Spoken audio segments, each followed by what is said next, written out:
Доктор Катерина Кубелка-Сабит, патолог, ни пристигна овде во студиото од Систина, со која што ќе зборуваме на тема рак на матката. Докторке, добро утро. Добро утро. Како за вовед, сосема логично е прво да ве прашам што представува овој вид на рак или канцер. Значи, ракот на матката генерално можеме да го поделиме на два типови на рак кои се појавуваат на различни делови од матката. Матката има тело на матка, горниот дел од матката и грло на матка, и типовите на рак или карциноми кои се јавуваат на телото и грлото на матката се различни и по возрастна дистрибуција, по третман, по преживување, причини за негово појавување. Значи, практично би требало да ги издвоиме во нашата денешна дискусија како рак на грлото на матката и рак на телото на матката. Добро, со кој сакате да започнете? Па еве да почнеме од доле према горе, условно. Добро. Со ракот на грлото на матката. Значи, ракот на грлото на матката, бидејќи минатиот месец јануари беше месец на условно борба против ракот на грлото на матката, е прилично честа болест и за жал ја зафаќа помладата популација. Значи, за разлика од ракот на телото на матката, каде што пикот на инциденца го очекуваме околу 60-та година на животот на жената, кај грлото на матката тоа е различно. Инциденцата е обично нешто пред 40-та година од животот највисок. И сега во однос на ризик факторите, тие се исто така различни. За ракот на грлото на матката, благодарејќи на еден исклучителен извонреден научник, Харалд Цурхаузен, денеска знаеме дека 99 и повеќе можеби проценти од карциномите на грлото на матката се причинети од инфекција со хуман папилома вирус. И сега, заради тоа, сме се обиделе ние како човештво да некако се избориме со таа инфекција и денеска ни се достапни вакцини против ХПВ. Имаме 9-валентна вакцина која штити против 9 типови на високоризични хуман папилома вируси. И сега кога зборуваме за инфекција со хуман папилома вирус, значајно е да кажеме дека постојат дефинирани 14 од повеќе од 100 типови на хуман папилома вируси, за кои знаеме дека представуваат најголем ризик за развиток на карцином на грло на матка. И сега од овие 14, па два, сигурно повеќе од гледачите ги знаат, ХПВ типовите 16 и 18 се најризични. Значи, најголем ризик од развој на малигна болест имаат оние пациенти кои имаат инфекција со високоризичните типови 16 и 18, и овие два типа се вклучени во сите вакцини кои се произведуваат, ХПВ вакцини. И сега што е битно? ХПВ инфекцијата е практично сексуално пренослива. И токму заради тоа е предвидено да се вакцинираат девојчиња на возраст пред да станат сексуални активни, но се смета дека мажите исто така представуваат вектор за пренос на инфекција, па е препорачано во развиените земји денес дека и младите момчиња е добро да се вакцинираат. Сега не дека оваа вакцина... Но во светот кај нас се уште не така? И кај нас е оставена шанса на избор, доколку сакаат мајките. Зборувам затоа што за девојчињата имаше доста голема и кампања, се апелираше нели на горе-долу околу 13 годишна возраст. А ова за момчињата немаше таков момент. Точно, затоа што кај нив ризикот од развој на карцином условно на гениталните органи е нешто помал. Пред се оди една заштита од рак на грло на матка и заради тоа кампањите се насочени кон девојчињата. Сега, нели, вакцината е еден од начините за превенција на ХПВ инфекција, меѓутоа има и други фактори. Пред се пушењето се смета за ризик фактор за развој на рак на грло на матка. Значи, присуство на инфекција со вирус кај пациентка која пуши, значително го зголемува ризикот од прогресија на болеста кон рак. Сега ова да не ги извади од памет гледачите, така? Може би е добро да се извадиме сите од памет за такво нешто. Да, меѓутоа значајно е дека дури и кога ќе почне да се развие, ние ја велиме таа прекурсорна лезија, ја нарекуваме, ЦИН, тоа што на пациентите име и на слушателите сигурно попознато, нели, оние ЦИН лезии кои се детектираат на папа тестови. Дури и оние од највисок градус условно како ЦИН-3 може да регредираат дури и тие во 1/3 од случаевите спонтано ќе регредираат благодарејќи на имунитетот на пациентката. И сега тука пушењето игра улога. Кај пациентка која пуши, шансата за регресија е помала од онаа која е непушач. Тука ризикот се зголемува и раната детекција секако. Сакам да ве прашам само и околу наследниот фактор, кога веќе зборуваме колку е наследна оваа болест. Значи, познато е, се уште не се јасно дефинирани кои би биле оние ризик фактори или гени кои би влијаеле пациентката дали ќе добие или не цервикален канцер, но секако се работи на тоа и се откриваат постојано нови гени кои се смета дека можеби го зголемуваат ризикот за тие пациентки. И општо условно е познато или видено од епидемиолошка гледна точка дека почесто во една фамилија, да речеме пациентка која има рак на грло на матка, ќе даде анамнестички податок дека незината мајка, баба или некој од незиното семејство имал рак на грло на матка, тоа се случува, но за разлика од ракот на телото на матката, за кој денеска знаеме дека одредени гени влијаат, за грлото на матката тоа не е сосема се уште јасно дефинирано.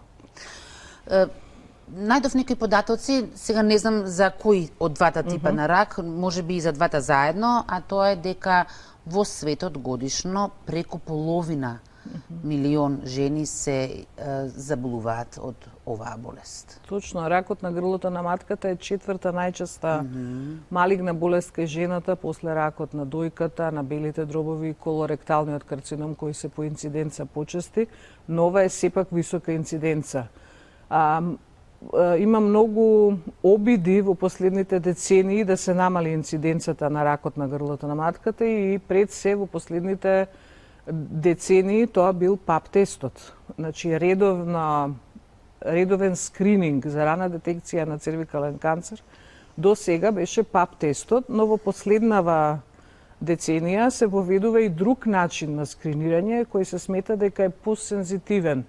Во смисол, бидејќи рековме, сега знаеме дека цервикалниот или ракот на грлото на матката во 99% од случаевите е предизвикан од високоризичен хуман папиломавирус.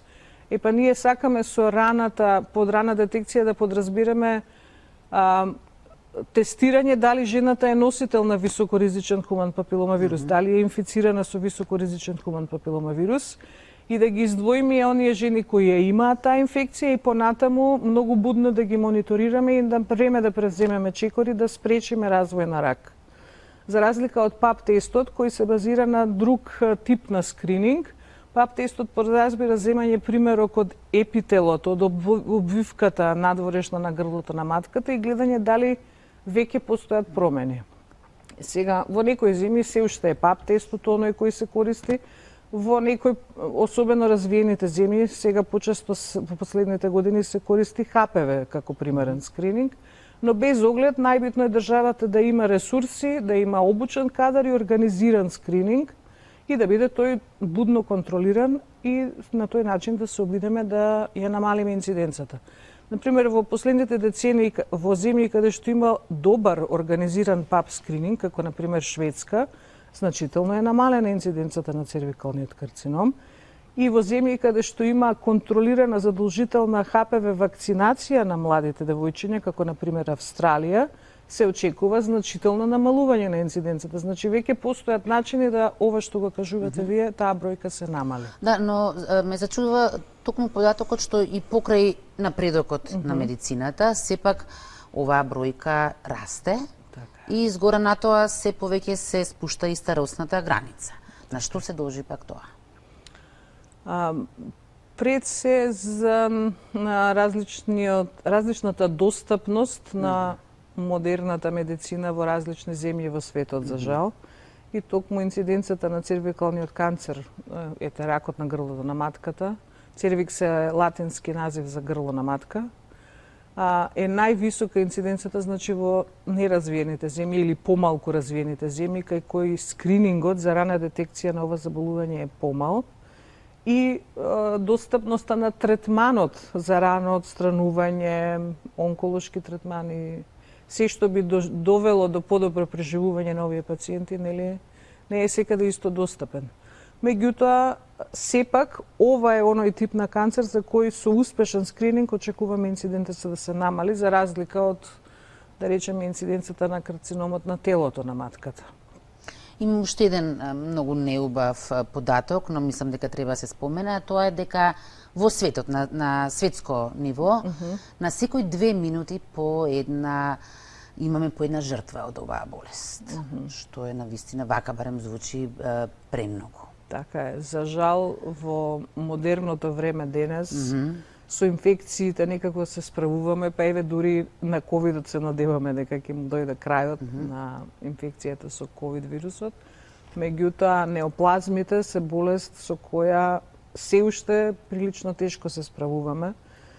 И фармацевтската индустрија се труди да изнајде нови лекови, подобри терапии, биолошки терапии, се со цел да се овозможи поможност излекување или подолго преживување на овие пациенти. Меѓутоа, кај карциномот на грлото на матката, основна е превенцијата. Значи, ние имаме начин како оваа болест да ја фатиме во најраната фаза и да превенираме развој на сериозна болест. И токму тука се стреми медицинската наука. А ние како стоиме во споредба со овие бројки што ги споменавме на светско ниво? Рековте дека има делови од светот каде што воопшто тешко е стигната напредната медицина, има некои многу развиени, ние како... Значи, ние сме некако во средина, секако не сме на ниво на развиените земји кои имаат организиран скрининг, бидејќи кај нас функционираат така наречени опортунистички скрининзи, сега има и пилот студија за воведување на ХПВ детекција како примарен скрининг метод. Претходно во повеќе наврати се направиле обиди да се организира адекватен ПАП скрининг тест за рана детекција на грлото на матката. Меѓутоа, се уште тоа не е организирано, се уште немаме дефинирана дата база на податоци, вклучени сите институции, значи не е тоа на оноа ниво на организација каде би требало да биде, но се стремиме да го направиме така. Сдруженијата на патолози е во постојана комуникација со гинеколошките здруженија кои се бават со оваа проблематика и се обидуваме да го најдеме најдобриот модус како би функционирала успешно оваа рана детекција на ракот на грлото на матката. Имаме ли некои проценти, статистики, во колкав процент успешно завршуваат, а во колкав процент за жал фатално, или пак се зависи од тоа колку рано ќе биде детектирана? Се зависи од тоа колку рано ќе биде детектирана болест. Значи, наша цел кон која се стремиме е да болеста ја детектираме во најраната фаза. Да речеме, најраната фаза би бил така наречен инситу рак или карцином, кога неоплазмата е се уште на површината, задржана во епителот, не инвадира, не навлегува во ткивото на грлото на матката и тука со едноставна процедура, како например конизација, може да се отстрани заболениот дел од грлото на матката, да се сочува репродуктивната способност на жената, значи матката не мора да се отстрани, жената може да живее нормален живот со постојани контроли. Тоа е оноа кон кое ние се стремиме. Па дури и ран инвазивен карцином, зборуваме за еден чекор понапред, кога туморските клетки веќе навлегуваат во ткивото на грлото на матката, постои повторно хируршка процедура, така наречена трахелектомија, мислам назив кој не е битен да се знае. Меѓутоа, постои хируршка процедура во која ќе се отстрани грлото на матката, но ќе се сочува телото на матката, бидејќи повторно напоменам, ова е болест на млади пациентки.